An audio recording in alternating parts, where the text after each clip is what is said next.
Jordan's got some nice history here. First appearance, 2013, nearly won this tournament, losing in a playoff. You said this is one of the better tracks on the PGA Tour schedule, Sedgefield. Why so?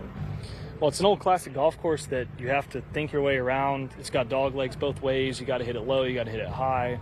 The pins kind of determine. You got to play it backwards from where the pins are on where your misses are, and then obviously with fast, slopey Bermuda, you have some putts that you only see a few times a year that you've got to go get dialed into. So it's a real test.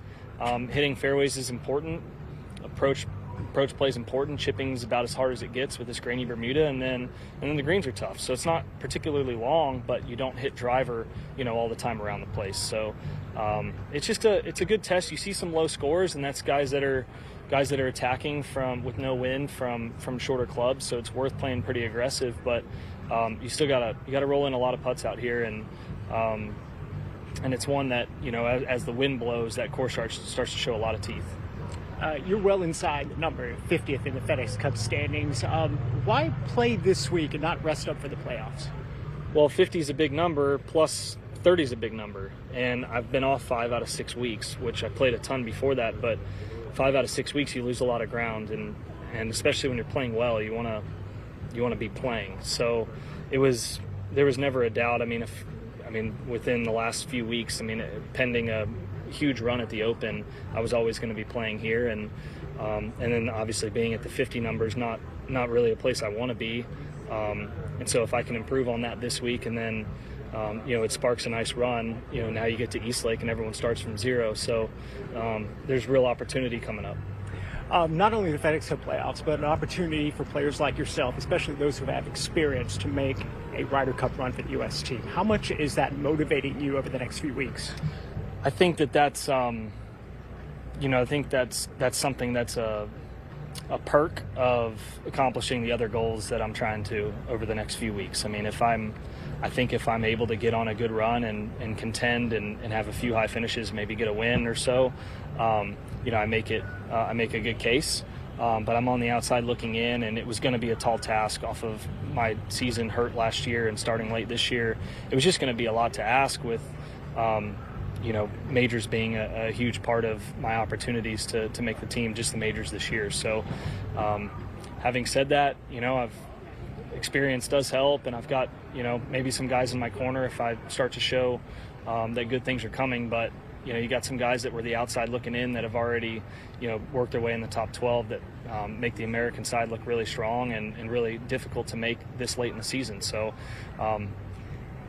like I said, if I'm making a run through Eastlake and making a run there, then I feel good about whatever happens. And if I'm able to play on that team, that was my loftiest goal at the beginning of the season, was to try to make that team. But obviously, it was, like I said, it was a tall task, and I'm happy to be playing healthy, and now it's time to execute. Here's, you can watch Jordan Spieth in coverage of the Wyndham Championship Thursday and Friday, 3 p.m. Eastern Time, and Saturday and Sunday, 1 p.m. Eastern Time on Golf Channel. You can also watch our buddy Aaron Oberholzer, part of the call this week, and joins us now from Greensboro. Nice to see you, AL. Let's start with Jordan Spieth, 50th in the FedEx Cup standings, 27th in the U.S. Ryder Cup standings. He's been on 5 teams. Should Keegan Bradley give him a look? Oh, 100%. He deserves a look. You look at the experience. When you look at the experience between the European Ryder Cup team right now and that of the United States Ryder Cup team, the Europeans, they kind of dominate that by quite a few Ryder Cups on their sides as far as performances and guys who've played in it. On paper, this is the first time that I've seen in a long time where the Europeans look like they're the ones that have the advantage coming to the United States this year over the United States Cup team. So definitely Keegan's going to be taking a look at some of those guys who are on the outside looking in right now, who have had prior Ryder Cup experience, and Jordan Spieth's got to be at the top of his list. Is there a mindset shift this week, Aaron, for a lot of these guys? Because they'll always tell you when they go out there that they want to win on any given week, but this is a week where they're kind of playing for position. They know where they are on these various bubbles. And is that actually a good thing or a bad thing? I think that it can do one of two things, right? It can go one way or the other, Eamon. It can absolutely debilitate you, and it can not make you perform, but the way you want to. But in another sense, if you use it as motivation, and I guess you reconcile with yourself that, you know, to whatever fate you may be in or may be at, you can use it as, like, especially guys who are on 70. You can look at it like, okay, I've got my card. I'm probably not going to fall 30 spots in the fall series, although that could be possible.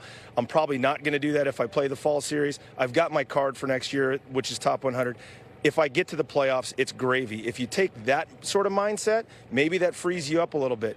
But if you sit there and you go, look, I got to make the playoffs. I got to make the playoffs. That's just putting extra pressure on yourself. So I think it's all in the way you look at it and the way you approach it. And obviously you got to get into kind of your routine and your process and get into kind of your mental shell. The one thing that I did notice this week when I got onto the ground, I got out here yesterday and I was walking around, and I was talking to some of the equipment reps, and the equipment reps were saying to me that it was a little bit tighter than normal weeks. Usually guys are yucking it up and down the range, having a good time, and this range was a lot quieter this week than it has been in subsequent weeks.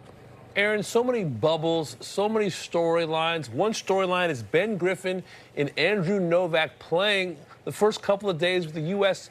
Ryder Cup captain and Keegan Bradley. If you were Ben or Andrew, how would you approach this challenge/opportunity? Boy, I'll tell you what, that is my most intriguing grouping of the week for obvious reasons. When you've got the Ryder Cup captain staring down and basically got you under a microscope for 2 days, watching your every move and how you go about things, that can be unnerving. I kind of remember what that was like when I was trying to make the Ryder Cup team in 2006. And it didn't fare well for me because I put way too much pressure on myself. So again, much like the bubble boys who are coming here like Spieth at 50 and the guys at 70 and even the guys that are at 100 for the rest of the year trying to keep their cards, I think you have to keep a pretty good perspective on where you're at. And I think for those two guys, again, the quicker and easier you can get into your process and into your routines and find that kind of mental shell that protects you from everything out there, the better. It's not going to be easy, though, because every shot you hit, he's looking, he's watching. And the funny thing is, I had a conversation with a guy about this today in regards to Keegan. How much is Keegan kind of looking at his own game? You know, how much is Keegan? Keegan wants to win this golf tournament just like everybody else in the field does. So he's going to be paying attention to his own game as well. And obviously, if you ask my opinion right now, I would think that the top 6 guys who are going to be chosen in the next few weeks, who are going to make it on points, they're right now, you got to think that they're going to want Keegan on that team to a certain extent. And right now it looks like Keegan could potentially make that team if those 6 really want him on that team, because it's hard to deny that he's not one of the 12 best Americans on the planet right now. So there's a lot to be kind of determined as far as the Ryder Cup for the United States. And I'm really looking forward to seeing how those two guys fare with Keegan in their group with him this week. It's not that long ago, Aaron, that the top 125 guys on tour made the postseason. Almost everyone who had a card made the postseason back when the FedEx Cup first started. Now it's down to 70. Are you in favor of this kind of thinning of the herd a little bit? Well, it's a double-edged sword. I haven't seen yet to whether or not I'm enough of it to whether I'm in favor of it. I understand what it's doing. What it could do, Eamon, is it could make fields like 3M. 3M had the best field it's ever seen last week. That's a positive. Obviously, the negative is less playing opportunities for a member organization that prides itself on creating playing opportunities for its members. This week, we're also seeing a fantastic field because of all the different numbers. The top 50, how important that is, getting to pick your schedule throughout the year in all the signature events. Top 70 obviously just makes the playoffs, and top 100 keeping your card. So I think that that there's give and take. Like everything else in life, the decisions you make, there's give and take. And I think that there's going to be a double-edged sword with this, whereas the fields are going to get stronger in maybe potentially events that we wouldn't see stronger fields, especially later in the year. But it's less playing opportunities for the members. We'll have to wait and see. I think, obviously, if you're one of those guys on the outside looking in, as far as playing opportunities, you're not going to like it. But if you're one of these tournaments, you love having more top players there. Keegan Bradley, one of the guys definitely on the inside. I'm curious, you said he's one of the 12 best Americans. He definitely is one of the 12 best players. You can make an argument, at least according to the OWGR. So you say he should be on the team. Do you think he should be player/captain, as maybe Eamon suggested, sit in the morning, play in the afternoon, or should he relinquish all decision-making duties to the likes of John Wood and Webb Simpson, Brandt Snedeker, etc.? I think that if he's going to play, he has to relinquish all duties. I don't think you can do it as big as the event has gotten and as good as the Europeans are. I don't think you can do both these days. This isn't 1963 with Arnold Palmer captain and playing GB and I.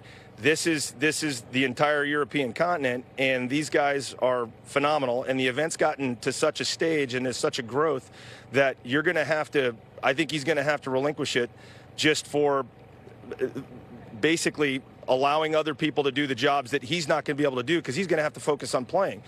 And, you know, he's probably going to play at least 4 matches if he plays. He might not play 5, but he's going to play at least 4. And if you're going to play at least 4, I just don't think you're going to be able to do both jobs in this day and age. Heck, even if you were going to play just 3 matches, I don't think you're going to be able to do both jobs in this day and age. I think he's going to have to relinquish that to one of his vice captains and let them take over the reins. I think he can have some input for sure here and there, but he's going to have to focus on playing if he does make the team on points somehow, or that top 6 goes, hey man, we want you to play. We need you to pick you.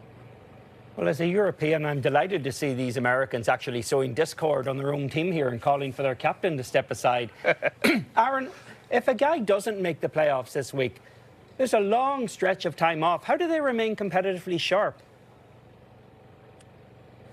That's a great question. I mean, I think some guys will welcome the time off, quite honestly. A lot of guys have played a lot of weeks in a row because they're trying to make the playoffs. So their bodies and minds probably need some rest. So I think they'll welcome 1 or 2 weeks off. And then after that, I think they're going to get right back into it with practice probably in late August and get ready for that fall series, of which they got 7 events where they can obviously keep their card, have a chance to keep their card and better themselves and get into that next 10 for the following season. So I think most guys are actually going to welcome the time off if they don't make the playoffs.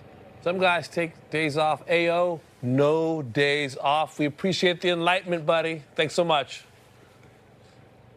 Thanks, guys.